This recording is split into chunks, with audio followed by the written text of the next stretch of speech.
presidente. Eloy Frisso. Para declarar o voto. Apenas para complementar a minha fala anterior na tribuna, o que me animou a ir para a tribuna e falar desse assunto, porque eu acompanho a questão da implantação do SUS desde o governo Pepe, tá? E sei das dificuldades que o Pepe passou à época na relação com os municípios.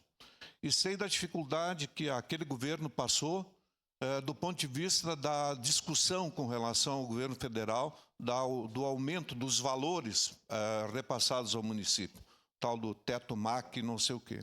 Mas o que me animou mesmo foi ouvir a fala do prefeito ontem, vereador Juliano, referindo os modelos de Recife e de Belo Horizonte, e que era importante a gente aprender com eles e copiar para evoluir e melhorar a prestação do serviço. Então, nesse sentido, eu entendo que isso é um problema da cidade, ele não é um problema só da bancada governista ou do próprio prefeito, ou do problema de gestão a nível da prefeitura.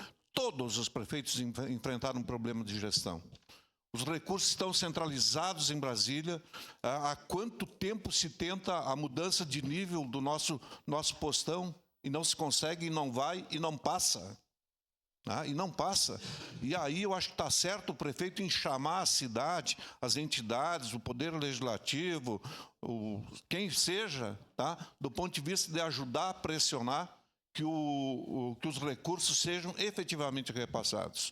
E agora a gente também não pode esquecer de uma situação que é um problema que a gente enfrenta. Eu já fui processado até pelo sindicato médico por causa disso, tá? Por conta de denunciar, que efetivamente a questão dos horários não eram cumpridos e assim por diante. E como é que se relaciona com o tipo de prestação de serviço em que os profissionais ganham mais na atividade privada e não querem ir para o serviço público. O vereador Cláudio falou, e concluo, presidente, dizendo que, de fato, a prefeitura tem que adotar o programa Mais Médicos na sua integralidade. Eu acho que é uma sugestão boa, tá? De mudar, então, o perfil desse tipo de serviço. Eu acho que vamos concentrar nisso, de discutir as causas também, não só apontar as consequências do mau serviço. Obrigado, vereador Eloy Frisso.